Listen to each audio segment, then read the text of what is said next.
There is a certain kind of exhaustion that has nothing to do with the body. You have slept. You have eaten.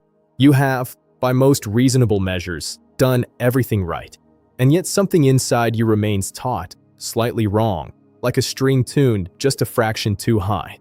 You cannot name it precisely, but you recognize it. It is the feeling of trying, not trying at something specific, but trying in general. A low, persistent effort directed at your own inner life. Trying to be calmer, trying to feel more present, trying, above all, to feel better than you currently do. And here is what nobody tells you about that trying. It does not help. In fact, the evidence suggests it makes things considerably worse. This is not a philosophical opinion. It is one of the more robust and quietly unsettling findings in modern psychological research. And understanding why it happens, truly understanding it, at the level of mechanism rather than metaphor, changes something fundamental about how you relate to your own mind. Let us begin with what scientists call ironic process theory. The psychologist Daniel Wegner spent much of his career studying a deceptively simple question: what happens when people try to suppress a thought? The experimental design was straightforward. Participants were instructed not to think about a particular target. The results were consistent and striking. Not only did suppression fail, it actively rebounded. The suppressed thought returned with greater frequency and greater force than it would have if the person had simply allowed it to exist.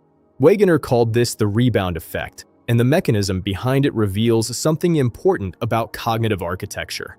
When you instruct yourself not to think about something, your mind must first construct a clear representation of that thing to know what to avoid. It creates, in other words, a monitor, a background process that continuously scans your mental field for the forbidden content. And that monitor, running quietly beneath conscious awareness, keeps the very target it is searching for perpetually activated. The harder you push against a thought, the more efficiently you are maintaining its presence. The system designed to remove the thought is the system keeping it alive. But this is where things begin to extend well beyond the management of individual thoughts. The same structural paradox operates at the level of emotional states. Consider the psychology of sleep. Researchers studying insomnia have identified what they call sleep effort, the degree to which a person consciously tries to fall asleep. And the correlation is precisely backwards from what you might expect. Higher sleep effort reliably predicts worse sleep quality, longer time to sleep onset, and greater subjective distress. The people who try hardest to sleep are the people who sleep least well. Not because they are doing something wrong, but because the act of trying is itself incompatible with the neurological conditions required for sleep. Sleep requires a release of executive control. Effort is, by definition, the exercise of executive control. The two cannot coexist. What is true for sleep is true, in a structurally identical way, for a much wider range of human experiences.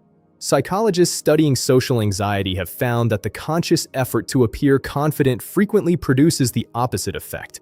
Elevated self-monitoring increases visible signs of nervousness, disrupts natural conversational timing, and creates precisely the impression the person was working to avoid. The deliberate attempt to seem at ease is one of the most reliable ways to appear ill at ease. This is where the phenomenon becomes genuinely interesting, because it points towards something deeper than a quirk of cognition. The human mind operates across multiple levels simultaneously, and those levels do not always cooperate. There is the deliberate, reflective system, the part of you that plans, evaluates, and narrates your own experience. And there is a much older, faster, largely nonverbal system that regulates emotion, generates social behavior, and produces the quality of experience that most people, when they are honest with themselves, actually care about. The things that matter most, genuine warmth, natural confidence, authentic presence, real contentment, are all products of the second system. And the second system is not responsive to commands from the first. You cannot instruct yourself to feel genuine. You cannot command yourself into authentic calm. These states arise from conditions, not from directives. And when the deliberate mind attempts to manufacture them directly, it introduces exactly the kind of self-conscious interference that prevents them from arising naturally. Economists and psychologists who study well-being have identified a related phenomenon they call the hedonic treadmill. The core observation is this: People consistently overestimate how much better they will feel once they acquire a particular thing or reach a particular goal. When they arrive, the emotional gain is real but temporary. Adaptation occurs rapidly, the new baseline is established, and the sense of lack reasserts itself, pointing now toward the next thing. The structure of the pursuit itself seems to regenerate the experience of deficiency. What you chase recedes. What you stop chasing often, paradoxically, becomes available. This is not mysticism. There is a neurological account. Wanting and having are processed by different neural circuits. The dopaminergic system that drives pursuit is activated by the anticipation of reward, not by reward itself. Reaching the goal quiets the system temporarily, but the system is designed to reactivate, to find the next target, to generate the next sense of lack. The experience of craving is, in a very literal sense, self-perpetuating. The more you feed it by pursuing what it points toward, the more robust it becomes. Now, here is the subtle but critical reorientation that this understanding makes possible. If direct pursuit of certain inner states tends to interfere with their arrival, then the question is not how to try harder or more cleverly. The question is what kind of conditions allow those states to emerge on their own. This is a fundamentally different relationship to effort. It is not the absence of effort. It is effort directed elsewhere, toward engagement, toward meaning, toward the quality of attention you bring to what is already present, rather than toward the manufactured outcome. Research on what the psychologist Mihai Csikszentmihalyi called flow states illustrates this clearly. Flow, the experience of total absorption, effortless performance, and deep satisfaction, is never produced by wanting to be in flow. It arises as a byproduct of complete engagement with a task that sits at the right level of challenge. The moment a person becomes aware of their own flow state and tries to sustain it consciously, it dissolves.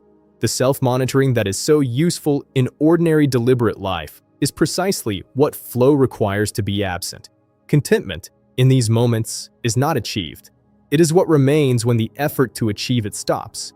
This distinction between pursuing a state and creating conditions for a state resolves what initially looks like an impossible paradox. Because the backwards law is not asking you to be passive or to abandon ambition or to stop caring about the quality of your inner life. It is pointing at something more precise. It is saying that the structure of grasping, the continuous, anxious monitoring of whether you have yet arrived at the feeling you want, is itself what prevents arrival. The hand that grips cannot receive. What changes when you understand this is not your goal? It is your relationship to the gap between where you are and where you want to be. That gap, experienced as intolerable inadequacy, produces the grasping, and the grasping produces more gap. But the same gap, experienced simply as the present condition, neither catastrophized nor frantically solved, begins to loosen its hold. Not because you have acquired anything new, but because the second layer of suffering, the suffering about the suffering, has been quietly removed. Return, then, to that feeling from the beginning. That low, persistent tautness.